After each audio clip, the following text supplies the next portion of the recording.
자, 15억에 물려받은 아파트를 많이 올라서 20억에 받고 팔았는데 날벼락 맞았답니다. 도대체 이건 또 무슨 소리입니까?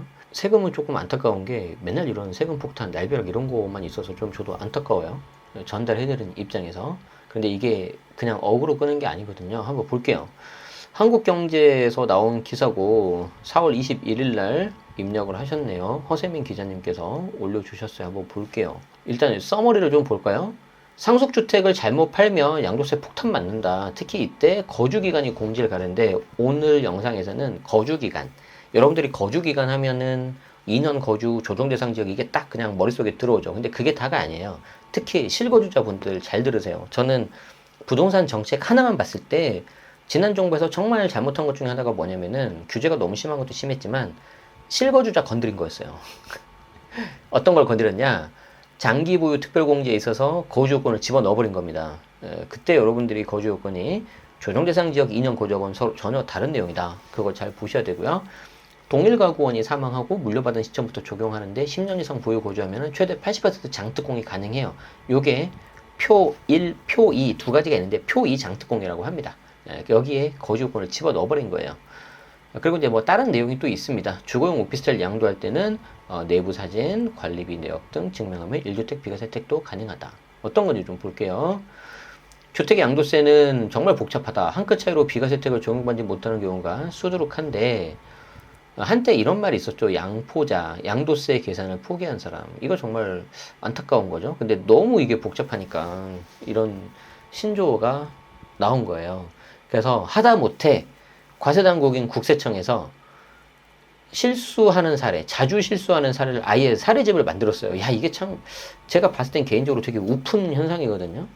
이게 좀 다른 얘기인데 양도세는 신고납부 제도라고 해서 과세당국에서 검증을 하긴 하지만 신고납부 제도라고 해서 납세자가 신고한 거에 대해서 그 납세자가 온전하게 책임을 져야 됩니다. 조금 우리 입장에서는 억울할 수 있어요. 왜냐면은 너무 어렵고 복잡하니까 어떤 세무사 분 같은 세무 대리인을 써야 되고 정말 최악이 뭐냐면은 이거 비과세 되나요 안 되나요? 라고 물어봤는데 과세당국에서 답변을 못하는 경우가 있었고 심지어 가장 최악이 뭐였냐면 국세청에서 비과세라고 한 거를 그 상위기관 기획재정부에서 뒤집어버린 케이스가 있어요. 이게 정말 진짜 그때를 생각하니까 암울하네요. 벌써 4년 전인데. 일단 첫 번째 케이스가 상속주택이었어요.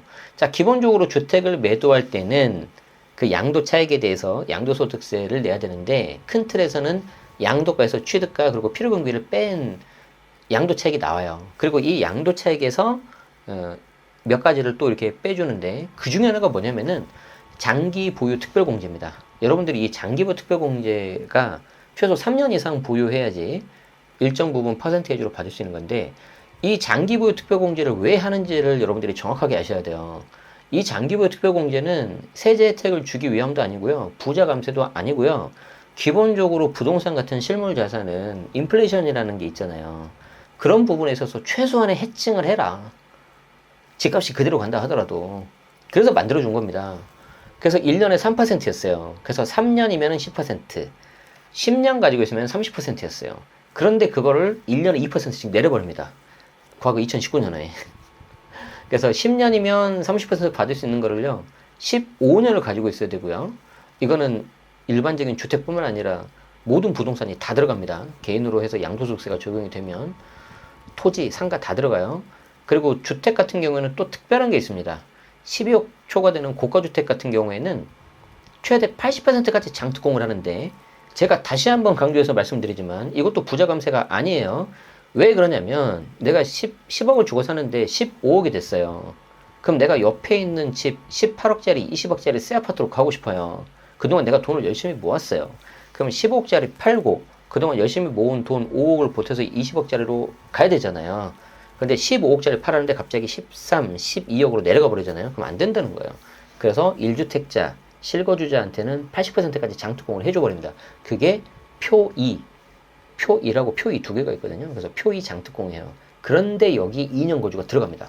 그래서 제가 아까 그 말씀드린 게 이거예요. 실거주자 건드렸던 게 저는 굉장히 안 좋은 정책 중에 하나였다라고 말하는 게 쉽게 말해서 실거주자는 건드리면 안 돼. 자, 그래서 2017년 8회 대책 그때 굉장히 충격이었죠. 제가 그날 강의하고 있었는데.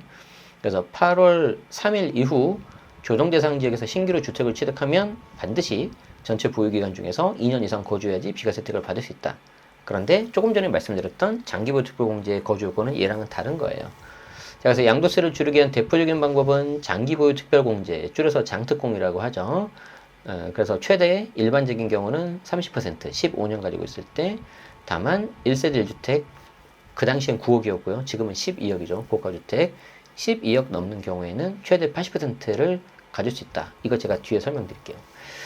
상속받은 경우에도 조심해야 될 게 있는데, 주택을 취득한 동일 가구원이 사망하기 전까지 보유 거주한 기간은 제외하고 주택을 물려받은 것부터 간다는 거죠. 딱 이 그림입니다. 이 그림. 그래서 특히 이 장기보유 특별공제 적용 실수 사례에서 많이 나오는 게 뭐냐면 2013년에 A씨의 부친이 주택을 취득하고 이제 그분이 이제 돌아가시고 상속이 개시되고 그 다음에 이제 집을 보유하다가 팔았는데 어차피 계속 같은 집이고 내가 상속을 받았으니까 우리 아버지가 취득하신 2013년 10월부터 쭉 보유했으니까 나는 10년 가지고 있는 거 아닙니까? 라고 생각할 수 있는데 그게 아니라는 거죠. 중간에 명의가 바뀌었잖아요. 그래서 내 이름으로 상속인이 받은 그 시점 2020년 4월부터 23년까지 이때가 장기보유 특별공제가 되는 거고요. 그러면 이제 기간이 3년으로 확 줄어버리죠. 그럼 기본적인 거밖에 못 받는 거죠. 그래서 그 내용이 나와 있습니다. 본인이 예상한 세금 400만 원보다 9배 많은 3,600만 원 냈다는 거죠. 자, 주거용 오피스텔은 또 증빙자료 챙기면 좋은데 2년 이상 보유 의무를 지키지 않아도 1가구 1주택 비과세 혜택을 주는 경우도 있는데 어쩔 수 없이 직장 때문에 다른 지역으로 가야 되는 경우. 그런데 여기서 조심해야 되는 거 뭐냐면 직장 문제로 이사한 본인만 가는 게 아니라 나머지 가족들도 다 같이 가야 된다는 거지. 그러니까 아빠가 서울에 있다가 지방으로 부득이하게 직장을 가야 되는데 엄마랑 자녀는 남아있고 이제 혼자 고생만 하면 되니까 아빠가 혼자 막 갑니다. 근데 그건 안 되고 다 같이 가야 된다는 거고요. 이렇게 예외사항 같은 경우에는 정말 꼼꼼하게 따져 보셔야 됩니다. 업무용으로 쓰던 오피스텔을 주거용으로 사용하다 양도할 때도 주의가 필요한데 이 경우에 업무용으로 썼다가 또 몇 년 지나서 주거용으로 쓰고 이걸 팔았을 때 본인 생각에는 주거용으로 써서 팔았으니까 비과세 되겠지. 되긴 돼요. 그런데 업무용 썼었던 기간과 주거용 썼던 기간 이렇게 두 개가 나눠진다. 그래서 실제 주거용으로 쓴 거에 대해서는 혜택을 주겠다는 거죠. 그래서 꼭 그 부분을 좀 보셔야 되는데 제가 이제 보충 설명 좀 드릴게요. 기사로 보면 이제 다 여러분들이 다 자료를 보기가 힘드니까. 아까 이거 실수 사례는 보셨죠? 요거 한번 보시면 되겠고요. 그리고 이제 여기서 제가 말씀드리고 싶은 이게 바로 이제 고가주택 비과세예요. 지금은 고가주택 비과세가 양도가 12억이고요. 과거에는 9억이었다. 그래서 내가 12억 이하에 팔면 이 경우는 양도차익이 얼마가 되든지 간에 양도세를 한 푼도 안 내는데요. 만약에 이게 12억이 넘었다? 그러면 이 12억 초과분에 대해서 장기보유 특별공제를 내는데 자 이게 어떻게 바뀌었냐면 10년 보유하면 1년에 8%씩 해서 최대 80% 장특공이 가능했어요. 그런데 지난 정부에서 2020년 양도분부터 이게 중요합니다. 취득일이 아니라 양도일을 기준으로 들어가 버려요. 그래서 2020년 양도분부터 총 보유기간 중에 2년 거주 요건을 집어넣어서 80% 장특공을 해줍니다. 당황스럽죠? 자, 그래서 실제 일부 몇몇 분들은 그럼 나 2년만 거주하고 80% 받지 말고 거주를 하신 경우가 있었어요. 그런데 1년 만에 또 바꿉니다, 이거를. 21년도 이후 양도 시에는 보유, 거주를 나눠가지고요. 보유 10년 해야 40%, 거주 10년 해야 40% 이렇게 나눠버립니다. 그래서 이때 잘못해서 거주 기간 짧았던 분들이 2년만 하면 되겠지 하고 들어갔던 분들이 여기서 다 망했어요. 그리고 더 심한 경우는 뭐였냐. 2019년에 10년만 보유했으면 내가 80% 장특공 받을 수가 있었는데 이거 2020년에 팔아가지고 거주 요건 없어가지고 80% 못 받고 20%로 확 4분의 1로 줄어들어가지고 장특공 못 받아서 피해보신 분들이 굉장히 많았어요. 근데 그분들이 하나같이 말씀하신 게 뭐였냐면 왜 나는 조정 대상 지역이 아닐 때 매수했는데 거주 요건이 붙냐 이거였어요. 아까도 말씀드렸지만 비과세를 위한 거주 요건하고 이 장특공을 위한 거주 요건이 다릅니다. 그래서 실거주자는 건들면 안 된다니까 저는 그렇게 생각한다니까요. 그래서 장기보유 특별공제는 이렇게 표 1과 표 2가 있습니다. 그래서 표 1은 일반적인 부동산, 토지, 상가, 주택 그런 거 다 해당되는데 이마저도 1년에 3%씩 하던 거를 2%로 낮춰버렸다. 모든 장기보유 특별공제는 3년 이상 보유하셔야 돼요. 그 미만 보유하시면 안 됩니다. 자, 그래서 표 1은 이렇게 바꿨고요. 표 2, 고가주택 같은 경우에는 2020년에 2년 거주 요건이 들어갔고 2021년에 다시 이걸 보유하고 거주로 집어 넣어가지고 40, 40으로 바꿨습니다. 그래서 여러분들이 가장 많이 헷갈리시는 게 이거예요. 오늘은 제가 시간이 없어서 못 물어보겠는데 가장 많이 헷갈리시는 게 아니 그러면 내가 고가주택 비과세인데 내가 10년 보유했다. 그럼 나는 10년 보유했으니까 40% 아니냐? 그렇지 않아요. 여기 빨간색으로 제가 2년 거주라고 넣었잖아요. 2년 거주를 안 하시면 아예 표 2가 적용이 안 됩니다. 그럼 표 1로 가야 돼요. 그럼 표 1로 가면은 10년이니까 에이 그래 30이라도 받자 했는데 이마저도 개정을 해가지고 20%못 받는 거죠. 그러니까 두 번 뺨 맞는 거예요. 두 번. 이렇게. 생각만 해도 아프네.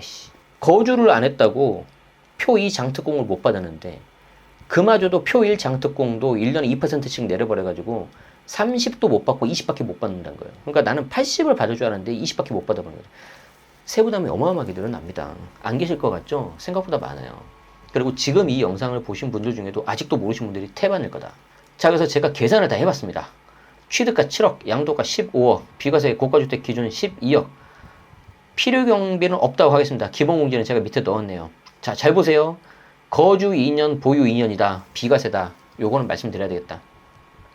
양도가 15억, 취득가 7억이잖아요. 그럼 양도 차익이 8억이 나오거든요. 그럼 이 양도 차익 8억을 비과세기 때문에 과세 대상 양도 차익으로 바꿔주는데 그 산식은 이겁니다. 전체 매가 15억 중에 비과세가 기준이 되는 12억 초과분, 즉 15 빼기 12, 그러니까 15분의 3이죠.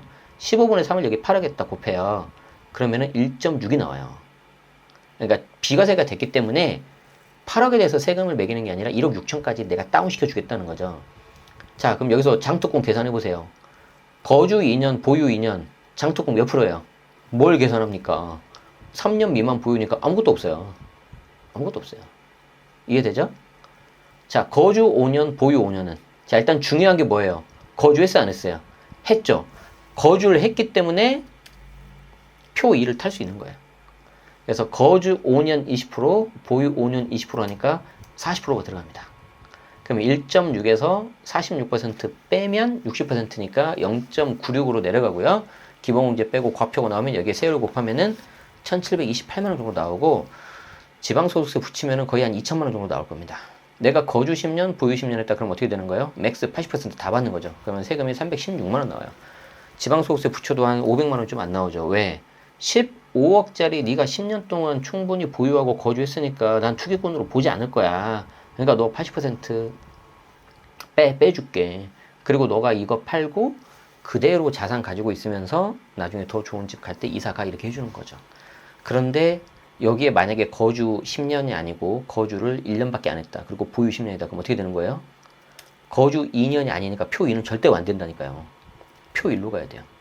근데 10년밖에 보유 안 했으니까 20%.